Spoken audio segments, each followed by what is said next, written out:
internacional, na Bolsa de Chicago, mais especificamente, o mercado do trigo começa mais uma semana com volatilidade, testando o lado positivo e o negativo da tabela. Hoje, um dia de baixas agressiva para as commodities de uma forma geral. O trigo até tentou subir, mas voltou para o lado negativo. No Brasil, nós temos uma safra em andamento, o plantio da nossa nova safra está acontecendo nesse momento, mas a gente vê um cenário até que interessante para os negócios nesses últimos dias de abril, comecinho de maio. Estamos começando um novo mês, uma nova semana, e por isso a gente chamou para estar conosco o Elcio Bento, analista da Safras e Mercado, para a gente entender como é que o mercado do trigo começa, tanto na Bolsa de Chicago quanto aqui no Brasil, este novo mês e essa nova semana. Não é isso, Elcio? Boa tarde, meu amigo. Seja bem-vindo ao Notícias Agrícolas. Boa tarde, Carla. Boa tarde a todos. Sempre é bom participar aqui no Notícias Agrícolas. É isso aí, começando mais um mês, Carla, aqui no mercado interno, com a tendência já de preços mais firmes. Nós tivemos aí uma oscilação bastante interessante, daquele início lá da segunda quinzena de março, praticamente, que os preços subiram. Aí tinha esfriado agora no início de abril e agora retomando a tendência de recuperação. E, Elcio, a que devemos esse cenário de recuperação para os preços do mercado interno, uma vez que nós temos ainda uma volatilidade muito intensa quando a gente olha para as bolsas internacionais? Perfeito. Então, quando a gente vai falar de mercado interno, a gente tem que sempre partir do pressuposto que nós somos, a nossa formação de preço, ela vem de fora para dentro. Então, tem variáveis que vão influenciar. Essas são três pontos, três pilares sempre que sustentam a formação de preço no mercado brasileiro. É o mercado internacional, especialmente a referência da Argentina, que é o nosso principal fornecedor. Este ano a gente comprou até agora quase 90% de tudo que a gente comprou está vindo da Argentina. Tem a questão do mercado cambial, que tem mostrado volatilidade, e tem a questão do abastecimento interno. Então, são esses três pilares que a gente tem que ver. Se a gente for para o mercado internacional, o que a gente teve com o início da guerra na Ucrânia, no final do mês de fevereiro, que depois a gente teve os reflexos mais fortes, até no mercado de trigo, no último dia 8 de março, que as cotações chegaram a atingir até no contrato spot $14 por bushel. Então, era tudo em cima daquela incerteza que tinha em relação à guerra, porque estava um mercado que não se sabia para onde ia. O mercado encontrou uma resistência naquele momento em 10 de março e depois estabilizou entre 10 e 11 dólares por bushel, aproximadamente. Então, naquele primeiro momento que as cotações chegaram naquele 14, na Argentina os preços vieram a 411 dólares por tonelada, só para deixar bem claro, 14 dólares por bushel, a gente está falando em bushels, lá na Bolsa de Chicago, e isso resultou numa elevação que chegou o mercado argentino a operar acima de 410, em torno de 410 dólares por tonelada. Com aquela cotação da Argentina de 410 dólares e um dólar, um mercado cambial, na verdade, com um dólar que estava em torno de 5,12, isso lá no início, no final da primeira quinzena de março, chegou a estar 5,12, a paridade de importação no interior do estado do Paraná chegou a 2.280. Meu Deus. Então, essa paridade, exato. Então, o que é essa paridade, Carla? Basicamente, é o preço que o produtor no interior do estado do Paraná, nesse caso, poderia vender para chegar aos moinhos da região de Curitiba, por exemplo, ao mesmo preço da Argentina. Então, tinha espaço para subir. E, nesse momento, os preços no Paraná chegaram nas suas máximas até 2,100. Não chegaram nessa paridade lá dos 2,280, mas chegaram a 2,100 no interior do Paraná. Chegou a ter negócios para mercado internacional no Rio Grande do Sul a 2,100. Então, o mercado estava muito para cima. Isso só para a gente contextualizar. Quando chegou o mês de abril, até para a gente fazer a divisão por meses, né? No mês de abril, o dólar tinha vindo para baixo, os preços internacionais tinham equilibrado, a gente estava nessa lateralidade entre 10 dólares e 11 dólares por bushel nas bolsas norte-americanas, mas o mercado tinha encontrado um patamar, né? Tinha desenhado, tinha precificado, que a gente coloca nesse risco de guerra, da guerra. Tinha chegado naqueles 14, o pessoal viu que tinha exagerado um pouquinho e lateralizou entre 11 e 10. Então, o mercado internacional estava mais acomodado.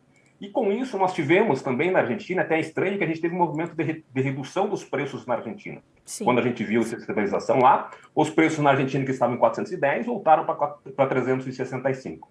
Então, se a gente fizer a mesma conta que a gente fazia lá atrás, no final da primeira quinzena de março, com a Argentina a 410 e o câmbio a 5 dólares e 12, se a gente fizer essa mesma conta com a Argentina a 365 e o câmbio a 4,67, que estava no dia 1º de maio, de abril, perdão, aquela paridade lá no interior do Paraná, que dava 2,280, recuava para 1,865. A gente vê o impacto que tem as movimentações dessas duas variáveis, Carla, sobre a formação de preço. Por isso que os preços tinham caído no início de abril. Só que de lá para cá, Carla, novamente as variáveis se mexem. O que aconteceu? O preço da Argentina começou a subir. Por que começou a subir? Porque, basicamente, a Argentina, que pesa que tem uma safra recorde, já negociou praticamente tudo com o exterior. Então, tem pouco trigo argentino a ser comercializado. E como os preços internacionais não estavam dando sinais de que cairiam, e a guerra na Ucrânia também não estava com sinalização de que, até agora ainda não tem a sinalização de que a gente tenha um término já desenhado, que possa a gente ter, o mercado começar a pensar que a guerra vai terminar e que a Ucrânia possivelmente ainda conseguiria plantar. A gente sabe que a produção da Ucrânia já está bem complicada para este ano em função das terras que estão invadidas, enfim, de toda a dificuldade que você tem para produzir e para se fazer, né, o manejo das lavouras. Mas, enfim, aí a Argentina começou a subir e começou a pesar também no cenário internacional o mercado de clima sobre o mercado do hemisfério norte. A safra norte-americana estava sofrendo bastante com seca. Hoje, nessa segunda-feira que a gente está falando aqui, tem notícias de chuva, e isso já contribui também para essa queda que a gente tem nas bolsas norte-americanas, mas ainda é uma safra que é uma safra, em termos de área, um pouquinho maior do que o ano passado. A do ano passado era menor desde 1909, então não quer dizer muita coisa.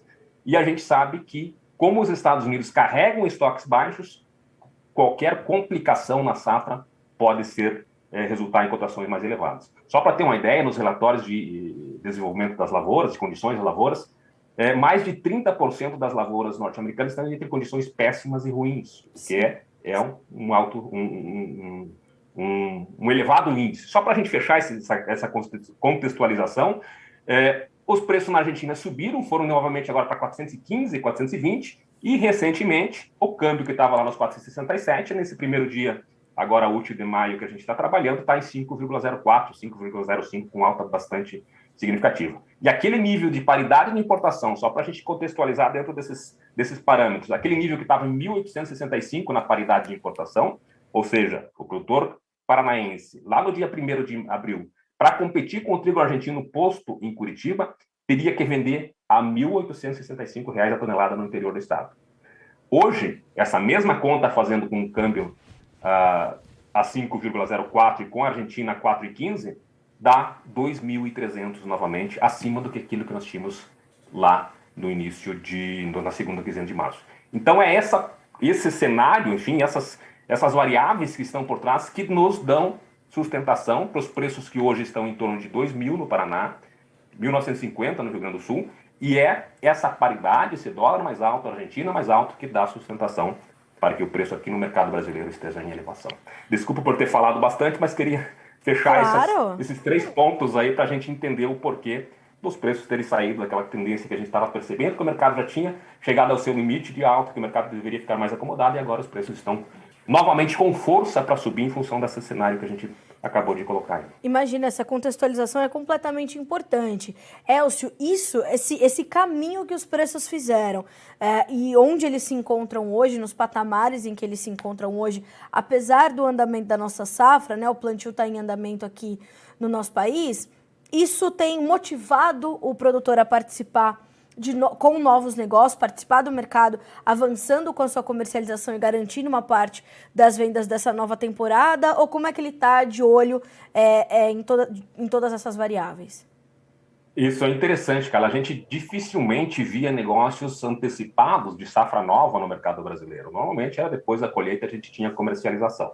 Primeiro, no mercado disponível, né, as negociações elas são pontuais, porque de um lado você tem um produtor que olha para frente, sabe que nós tivemos uma safra relativamente boa. No Paraná, uma safra um pouco mais pequena. No Rio Grande do Sul, que a safra era extremamente boa, quase 3 milhões foi vendido para o mercado internacional. Então, o produtor tem noção de que o quadro para entre safras, próximos lotes de safra paranaense, ou melhor, os primeiros lotes da safra paranaense, vão entrar só lá em setembro.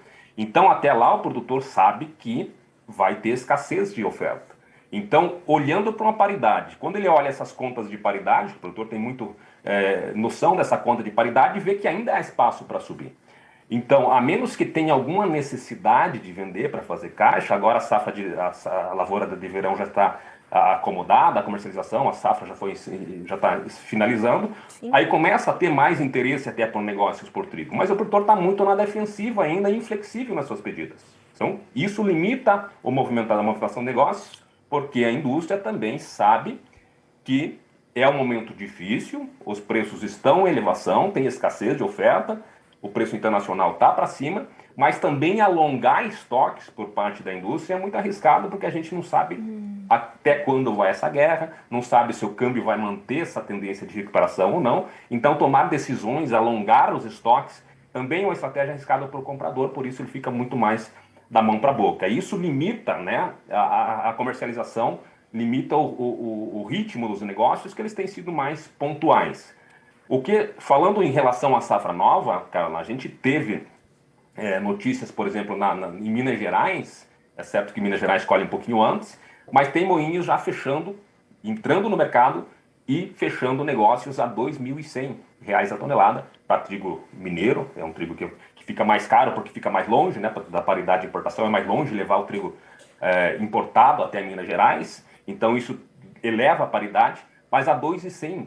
E é interessante porque isso começa a sinalizar que os moinhos não veem grande tendência, um grande espaço para cair os preços, pois estão fechando negócios da próxima safra já a patamares bastante elevados. E não só lá em Minas Gerais, isso talvez seja até mais interessante de perceber, mas também para a safra nova gaúcha, lá para dezembro e janeiro, tem negócios na casa de 1.900 a 1.950, 1.900 no interior, até 1.950 no porto, que também são preços bastante interessantes. Então, isso começa a dar uma sinalização, primeiro, de que os compradores, tanto internacionais quanto os compradores internos, mas principalmente os compradores internacionais, estão vendo uma situação complicada para a próxima safra. Isso deve-se, claro, em função das incertezas na Rússia e que vai trazer queda na posição da Ucrânia, mas deve-se também a questão da safra norte-americana complicada, a questão de que a China pode ter uma safra complicada também, especialmente a safra de inverno, e os países que vão produzir mais talvez compensem parte disso. Hoje teve uma notícia de que o Canadá, que o ano passado produziu 21,6 milhão, vai produzir 31,6, 10 milhões a mais. A própria Rússia, que o ano passado tinha quebra de safra, nesse ano deve vir com quase mais 10 milhões de toneladas. Então o mercado vai começando a colocar aí as suas peças na mesa, mas essas sinalizações ou sinalizações de negócios futuros a preços elevados, elas nos dão uma percepção, ou a percepção mostra que a percepção do mercado é que não há muito espaço para queda de preço aí nos próximos meses. Então, esses negócios futuros a preços elevados, eles não são uma realidade só do mercado brasileiro, Elcio? Os negócios, se a gente perceber os contratos futuros nas bolsas norte-americanas, por exemplo, a gente vai ver que os contratos um pouco mais longos, os contratos até da safra nova, eles não estão com grande diferença em relação aos preços atuais, estão até acima dos preços atuais. Não quer dizer que o mercado, mesmo com já essa proximidade de uma tendência de ingresso de safra, esse é o ponto no mercado internacional que a gente tem que ficar atento. A partir do final deste mês de maio já tem colheita de safra nova no hemisfério norte, então isso começa a trazer mais oferta, mas mesmo no mercado internacional a gente vê contratos mais longos com preços um pouco mais elevados, sem tendência de uma queda mais acentuada, mesmo após o ingresso da safra. Então a gente vê isso. Na Argentina, a próxima safra é só a partir do mês de dezembro. Mas mesmo na Argentina, se a gente for ver os preços futuros da Argentina, a gente tem indicação de preço futuro da Argentina próximo a R$400 para a safra nova, 395 a indicação que a gente tem de negócios para a safra nova, que também não é muito abaixo dos preços atuais. Então, tudo isso dá uma sinalização de que o mercado segue com tendência de recuperação, especialmente aqui no Rio Grande do Sul, que a gente vê, lá no Rio Grande do Sul, estou falando do Paraná hoje, mas aqui no mercado gaúcho a gente vê até preços mais firmes, porque cada vez mais o Estado está se colocando como um exportador de trigo. Esses 3 milhões colocados no mercado internacional neste ano chamam muita atenção. Claro que foi favorecido pela questão da guerra, pela questão do câmbio, pela questão dos preços internacionais, como todo elevado, mas começa a dar uma nova dinâmica de comercialização dentro do mercado gaúcho, que cada vez mais olha para o porto, muito mais até daqui para o mercado local. O que aconteceu nesse último mês, ou nesses últimos meses, foi bastante interessante. O Brasil se despontando aí como uma alternativa importante num mercado exportador que é bastante concorrido, né, Elcio? Exato, isso aí se coloca. Sempre a gente fica aquele questionamento: se o Brasil é um grande importador de trigo, está entre os 10 maiores importadores de trigo, reduziu até essa necessidade de importação, ou essa presença no mercado internacional, continua importando um volume parecido, enquanto outros países, como o Egito, Indonésia, enfim, outros países lá do Sudeste Asiático, alguns deles também, aumentaram bastante essa participação. O Brasil manteve esse nível de importação em torno de 6 milhões de toneladas. Isso, então, a sua presença, o seu ranking lá entre os grandes importadores reduziu um pouquinho. Mas é um grande comprador ainda. E daí a gente pensa assim, por que um país que está comprando, vai ter que comprar quase 7 milhões de toneladas, está vendendo 3 milhões para o mercado internacional? Só que o mercado brasileiro, país de dimensões continentais, o sul do país, especialmente o Rio Grande do Sul, produz excedente em relação ao que a indústria nacional compra, e no momento da colheita vem sendo uma alternativa muito interessante para compradores estrangeiros. E eles estão presentes, o preço internacional favorece esses negócios e, claro, fica daí, claro, uma maior dificuldade para a indústria local, para o abastecimento local, que vai ter que disputar em termos de paridade de exportação com o mercado internacional. Só que é difícil a gente dizer ainda que isso é uma nova realidade para o mercado brasileiro, porque a gente está vivendo nos últimos anos em condições muito específicas de preços internacionais elevados e câmbio, que favorece a venda aqui no Brasil. Mas é uma alternativa que dá dinamismo para a cadeia produtiva como um todo, sem dúvida alguma. 3 milhões de toneladas, de uma produção de 4 milhões e 200, vai muito para o mercado internacional, e isso aumenta até a necessidade de importação por parte dos moinhos aqui da região. Elcio, como é que tudo está acontecendo no mercado internacional? A gente está com a safra de trigo dos Estados Unidos, a safra de inverno, mostrando preocupações por conta dos seus percentuais de campos em condições ruins ou péssimas, enquanto a gente tem um plantio de primavera e alguns pontos ali, né, das regiões produtoras sinalizando alguma preocupação. A safra do hemisfério norte começando de uma forma geral, né, não só para os Estados Unidos, e nós já vínhamos com todo esse quadro de oferta mais escassa e tudo mais. O Brasil, como você acabou de detalhar, se despontando aí como uma origem fornecedora, justamente por conta do contexto que se desenhou desde o início da guerra. Como é que os mercados internacionais estão caminhando e olhando para tudo isso que acontece aqui na América do Sul?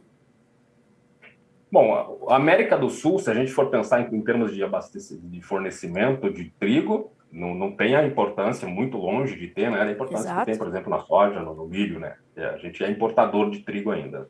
Mas a gente tem, o que a gente está vendo no hemisfério norte até agora, tem países que estão recuperando as grandes perdas do ano passado e tem outros que estão com incertezas. A questão da safra norte-americana, como tu falou, tanto na primavera quanto na safra de inverno, essa safra de inverno já começa a colheita muito mais agora. E tem um ponto de interrogação que ainda é a questão da safra chinesa, que as notícias que a gente viu vindo da China era de que teriam das piores safras de inverno da história, uma notícia do governo chinês. E como as notícias de lá são um pouco mais complicadas de chegar até aqui, a gente não tem nenhuma notícia de como isso evoluiu. É interessante até a quem está acompanhando, agora nesse início de maio, agora na próxima semana, a gente vai ter o primeiro relatório do USDA, que traz a oferta e demanda em todos os países do mundo, a oferta e demanda global. Esse vai ser uma primeira sinalização. Esse número vai ser importante para o mercado começar a pensar a próxima safra em termos de fundamentos. A gente, quando recebe esses primeiros números de oferta e demanda, a gente começa a ver qual vai ser o estoque, qual vai ser a relação estoque-consumo, e começa a ter uma sinalização dos fundamentos para a próxima temporada. Então, isso tudo traz muita incerteza. Tem incerteza também sobre a safra argentina. O governo argentino liberou cotas adicionais para a exportação de trigo da safra nova para estimular o plantio, mas já tem notícias de que talvez a gente não tenha uma safra argentina tão boa quanto tem esse ano. A expectativa do governo argentino é produzir até 25 milhões na próxima temporada, contra os 22 que já eram recorde dessa temporada. Então o mercado vai se desenhar. Ainda é cedo para a gente, enfim, cravar o que vai ser a safra, porque a gente sabe que trigo depende muito de clima. A gente pode ter condições, como tem nos Estados Unidos ainda, de seca que prejudica as lavouras, mas pode ter chuva no momento da colheita, dificultando. Mas eu vejo ainda um ano comercial que vai ser mais um ano apertado, não tem por que a gente pensar que vai ser um ano de folga no quadro de abastecimento.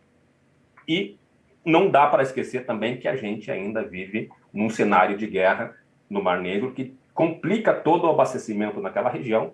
A gente já sabe que a safra ucraniana vai ser bastante menor, isso também vai pesar nesses quadros e dentre os países que estão com reduções, mas a gente precisa continuar acompanhando, não tem como adiantar muito essa situação de mercado internacional. Acho que a primeira grande sinalização a gente vai ter nessa próxima semana com o relatório do USDA, que vai trazer a produção em todos os países, as suas expectativas, na verdade, de produção em todos os países.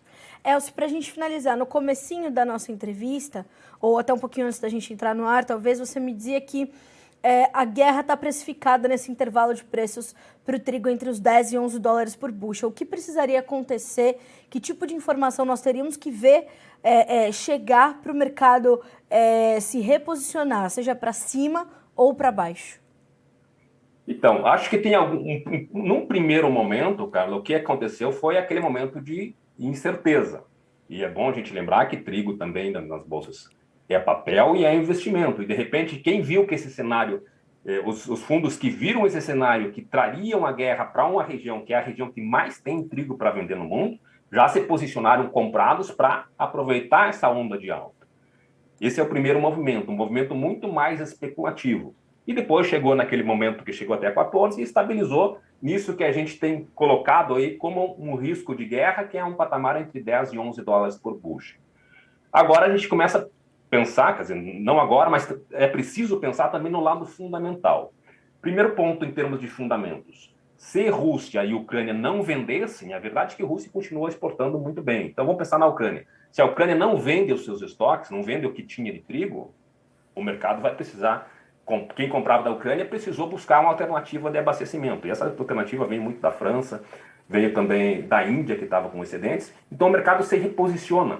Em tese, fundamentalmente falando, se a Ucrânia não vendeu esses grãos que venderia, acho que eram em torno de 3 milhões de toneladas a mais que teria para ser vendidos, esses 3 milhões ficariam dentro da Ucrânia. Então, numa situação de finalização da guerra, na próxima temporada eles teriam mais estoques porque não tinham conseguido vender neste momento. E vem todas as incertezas, fala-se de explosões de silos que poderiam ter diminuído a oferta, mas enfim, essa oferta que não foi vendida, em tese, estaria dentro do país do Mar Negro, que no ano que vem voltaria a plantar. Seguindo em termos fundamentais, o plantio da safra nova. Sim. A safra de inverno ucraniana, ela já tinha sido plantada lá no final do ano passado.